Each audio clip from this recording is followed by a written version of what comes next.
Rights होने चाहिए। सरकार के खिलाफ नहीं, ये पार्टी के खिलाफ है, ये किसी पार्टी के खिलाफ है, सरकार के खिलाफ नहीं। की बात है। ओके, संबित पात्रा सरकार को वोटिंग अधिकार खींच लो, वोटिंग अधिकार ले लीजिए। आपकी सरकार पे लग रहा है, आपसे मेरा मतलब ये है। 30 सेकंड में जवाब। देखिए, पहली बात तो है बोलने की आजादी। कितनी बोलने की आजादी चाहिए आप बताइए? बोलने की आजादी, आपने प्राइम मिनिस्टर को रावण कहा, आतंकवादी कहा, आज तो कोई जूता मार रहा था। आपने देखा बिहार में एक मंत्री प्राइम मिनिस्टर की तस्वीर पे जूता मार रहा था। फिर आपने कहा कि प्राइम मिनिस्टर साइकोपाथ है, और ये सब कहने के बाद आप बोल रहे हैं कि और बोलने की आजादी चाहिए। अरे इशरत जहां का भी आपने कांड किया, फिर बोलने की आजादी। देखिए, आप इश्यूज को व्यक्त कर रहे हैं। राष्ट्रद्रोह। देखिए मैडम, मेरी बात वही है, मैं आपके सामने नहीं बोला। देखिए, बोलने की आजादी तो सही है, मगर बोलने की आजादी तो सही है, मगर कश्मीर के टुकड़े हो। मुझे एक बार बता दीजिए, कितने जगह आपने अमेरिका में, या थोड़ा नारियल का जूस पीजिए प्रियंका जी, प्लीज मणिपुर वाला नारियल का जूस भेजिए प्रियंका जी को जरा, प्लीज प्रियंका जी मुझे बोलने दीजिए। थोड़ा बीच में वो मणिपुर वाला नारियल का जूस पीजिए आप, प्लीज डिस्टर्ब मत करिए। इंसल्ट नहीं करेंगे, हम बोल रहे थे, ये बोल रही थी, मैं बोल रहा था। अरे आप लोग छोड़ दीजिए ये सब, यहाँ बोलने नहीं देते। सोचिए पीछे क्या करते होंगे टीवी पे, मैं सुना आप लोगों को। अरे प्रियंका जी आप बोल लीजिए, तो मैं बोलूंगा, निर्णय करिए। देखिए, आप होना चाहिए कि देश टूट यहाँ पर कहना है कि आपकी सहन शक्ति कम है, आप सुनते नहीं। सुनिए, मैं अपनी बात तो कहूंगा ही नहीं अभी, आपकी विचारधारा की बात कर रहा हूं। सुनिए, हाईकोर्ट, आप एक विचारधारा को भी रिप्रेजेंट करते हैं। क्योंकि मैडम के विषय में आपने कुछ कहा, तो मैं बता दूं कि दिल्ली हाईकोर्ट ने क्या कहा। उमर खालिद के विषय में सुनवाई करते हुए बेल पे दिल्ली हाईकोर्ट ने कहा कि ये एक इन्फेक्शन है, एक संक्रमण है। अगर इस संक्रमण को जल्दी नहीं रोका गया तो वो दिन जल्दी आएगा जब एम्पुटेशन करना पड़ेगा। और प्रोफेसर्स के लिए क्या कहा सुन लीजिए। प्रोफेसर्स के लिए, मैडम आपके लिए बता रहा हूं, प्रोफेसर्स के लिए कहा कि हमें समझ में नहीं आ रहा है कि ये प्रोफेसर क्या पढ़ा रहे हैं यूनिवर्सिटी में कि बच्चे संक्रमण की तरह इस प्रकार की बीमारी फैला रहे हैं। इस जजमेंट के खिलाफ भी तमाम क्रिटिक जो है बातें रखी गई पब्लिक डोमेन में। पाकिस्तान का चैनल अभी ये सब न्यूज चला रहा है। अभी मेरे पास है, देखिए, आप बताइए for posting pro Pakistan message. BJP ने धमकी दी इंडियन गर्ल को रेप की क्योंकि उसने प्रो पाकिस्तान मैसेज। देखिए, ये उसकी क्लिपिंग, ये बहुत दुखद है। नहीं तो चैनल्स को वहां भी टीआरपी चाहिए, यहाँ भी चाहिए, वहां की सरकार को भी मैडम, विद ड्यू रिस्पेक्ट, आप मैडम है, हम लोग देखिए चाहे कितने भी विचारधारा के हो, आपको हम लोग रेस्पेक्ट करेंगे, मगर मेरा सिर्फ सवाल है, आप कश्मीर के टुकड़े हो, अफजल गुरु की जय जयकार हो, और अभी थोड़े दिन पहले मैं आपको बताऊं बड़ी बात, आपने ये न्यूज में कवर नहीं किया। आपको क्या लगता है इस लड़की के नहीं, संबित पात्रा हमारे देश की संप्रभुता, हमारे देश का विश्वास कि इतना कमजोर है और उसको रेप की धमकी मिलेगी, ये जायज नहीं है। अगर उसने लिखा है तो उसको रेप की धमकी मिलना जायज नहीं है। बिल्कुल सही बोल रहे हैं। और तभी तो एबीवीपी ने कल जाके एक एफआईआर भी दर्ज किया, और सामने एक AISF का, मतलब वो जो लेफ्ट विंग का है, उस लड़के का नाम आ रहा है। धमकी नहीं दिया, ऐसा मैंने सोशल मीडिया में देखा। मैं कहना चाहता हूँ, पहले तो मैं बताऊं, गुरमेहर हमारी बेटी है, उसको इस कंट्रोवर्सी से दूर रखिए।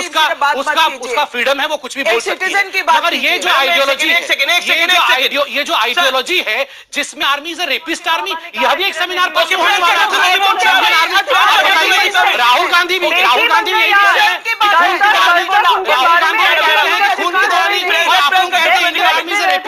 क्या हो रहा है? इंडियन आर्मी के खिलाफ कहने के कारण क्या हुआ है कांग्रेस का हासिल देखिए। महाराष्ट्र में संजय निरुपम आज पानी पीने लायक पी रहे हैं। राहुल गांधी का भी यूपी में यही हासिल होगा इंडियन आर्मी के खिलाफ लड़ने के लिए। इनको बड़ा दुख होता है, आपने किया था क्या? उमर खालिद को हमने बुलाया था, आप लोगों ने बुलाया था?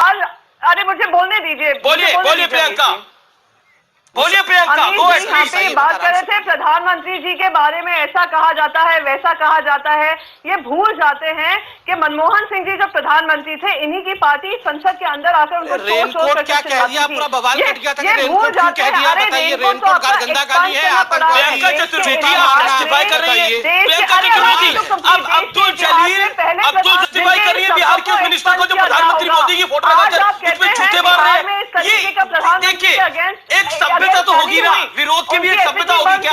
अरे इतनी एफिजीज मनमोहन सिंह जी की, सोनिया गांधी जी की अरे मंत्री बिहार सरकार के मंत्री नरेंद्र मोदी की फोटो लगाकर उसमें जूता मार रहे हैं, अब उसको जस्टिफाई कर रही है। क्या हो रही है सुनने में अमीश जी? अमित जी, आपको तो सुनने में क्या तकलीफ हो रही है? मैं जवाब दे रही थी, मैं संबित का जवाब दे रही थी, उन्होंने कुछ आरोप लगाए थे हमारे ऊपर, तो हम उसका जवाब दे रहे थे। आपको क्यों तकलीफ हो रही है, मुझे समझ में नहीं आ रहा है। अब आप अपना सवाल पूछिए, मैंने उनको जवाब दे दिया, अब आप अपना सवाल पूछिए। मैडम एक बात बताइए, उमर खालिद को बोलने नहीं दिया गया। मुझे उमर खालिद से कोई नहीं, मैडम सवाल तो पूछने दीजिए। मेरी आजादी तो सवाल पूछने की है ना मैडम, मेरी आजादी है कि नहीं है? स्टांस बहुत क्लियर है। Priyanka hear me out, I have not asked my question. आपने 30 सेकंड का जवाब दे दिया ऑलरेडी। क्यों नहीं हुए हैं? अरे जेएनयू में जाके राहुल गांधी के साथ खड़े थे कि नहीं? मुझे आप तो क्या वो ठीक बोल रही है? आपको क्या हुआ, यही तो सवाल है। जनता भी देख रही है, तभी तो महाराष्ट्र में इनको जीरो कर दिया। आप बताइए, राहुल गांधी जेएनयू में जाके क्यों खड़े थे उन लोगों के बगल में? आज आप उत्तर देने के तैयार नहीं है। संजय निरुपम सर्जिकल स्ट्राइक पे सवाल उठा रहे थे, राहुल गांधी खून की दुलाली कह रहे थे, आज जूता मार रहे प्रधानमंत्री को। और उसके बाद क्या आजादी चाहिए आपको? किस प्रकार की आजादी चाहिए? जहां को बचा रहे हैं प्रधानमंत्री को आजादी चाहिए। पीडीपी के साथ सत्ता में कौन बैठा है? कोई इनको याद दिलाए कि वाजपेयी जी ने पीडीपी की महबूबा मुफ्ती बोल रहे हैं कि पत्थर उठा के मारने वाले वतन के लिए लड़ रहे हैं, मतलब कश्मीर को वतन बोल रहे हैं। उनका समर्थन एक चिदम्बरम साहब और कांग्रेस के लोग कर रहे हैं। उल्टा आके देखिए, जब कांग्रेस सत्ता से बाहर होती है, सत्ता प्राप्ति के लिए ये कुछ भी कर सकती है।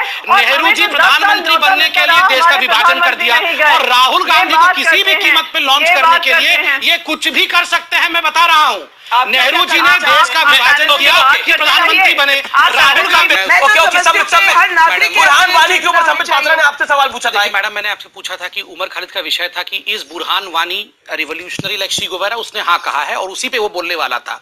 आप बुरहान वानी को टेररिस्ट मानती हैं या उसको रिवोल्यूशनरी मानती हैं? मैं ये मानती हूँ कि उमर खालिद के संविधान हम सबके लिए मान्य है, और संविधान जो जगह देता है। संविधान क्या कहता है? संविधान कहता है आतंकवादी को आतंकवादी कहना है, आतंकवादी को हीरो मानना है। आप बताइए संविधान क्या कहता है? संविधान कहता है आतंकवादी को आतंकवादी मानना है और उसको फांसी हो रहा है तो फांसी देना है। आप तो बात रखने की नहीं, संविधान ही राइट नहीं देता है। संविधान नहीं, गलत। You are not read in this. आपने पढ़ा नहीं है। संविधान ने कहा है कि right to freedom of expression तो है, बट विथ रीजनेबल रेस्ट्रिक्शंस।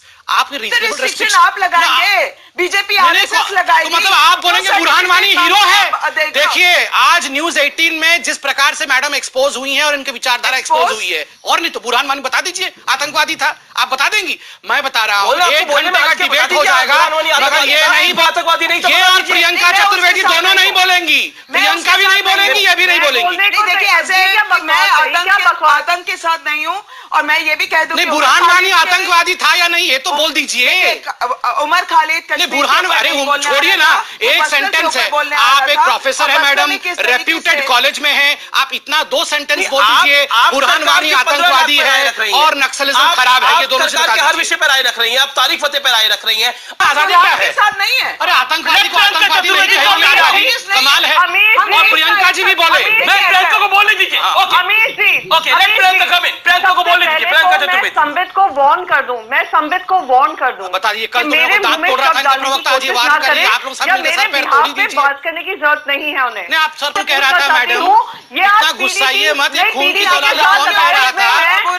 आपका संजय निरुपम पानी पी के आर्मी को कोस रहा था। चिदम्बरम साहब ने आर्मी चीफ को जो बात कही है, ये सुन लीजिए। आर्मी चीफ को गाली देने का काम किया है, कहा कि आर्मी चीफ का मानसिक कैसे नहीं ले आएंगे देश की आर्मी चीफ को आप गाली देंगे, बोलेंगे आर्मी चीफ का मानसिक संतुलन बिगड़ गया, और मैं सवाल पूछूं तो मुझे वार्निंग कर देंगे कि वार्न नहीं करती हूँ, छोड़ूंगी नहीं। एक तो दांत निकाल रहा था। मैडम, बुरहान वानी आतंक नहीं, आपसे तो बात तभी करूंगा जब आप बुरहान वानी को आतंकवादी बोल देंगी। मैडम, आपसे तो बात तभी करूंगा जब आप बुरहान वानी को आतंकवादी बोल देंगी। आप तो आतंकवादी को आतंकवादी नहीं बोल रही मैडम। आतंकवादी है या नहीं ये बोल दीजिए, मैं आपको चैलेंज के साथ नहीं है। नहीं है, एक सेंटेंस, एक आजादी के साथ है, एक सेंटेंस बोल दीजिए। अमीश जी, मैं आज न्यूज 18 में चैलेंज कर रहा हूँ, ये एक्सपोज हो चुकी है। बुरहान वानी आतंकवादी है या नहीं, बोल दीजिए। आपने 2 मुसलमानों को देखिए, ये 2 मुसलमान कहां से आ गए? सलमान कैसे हो गया?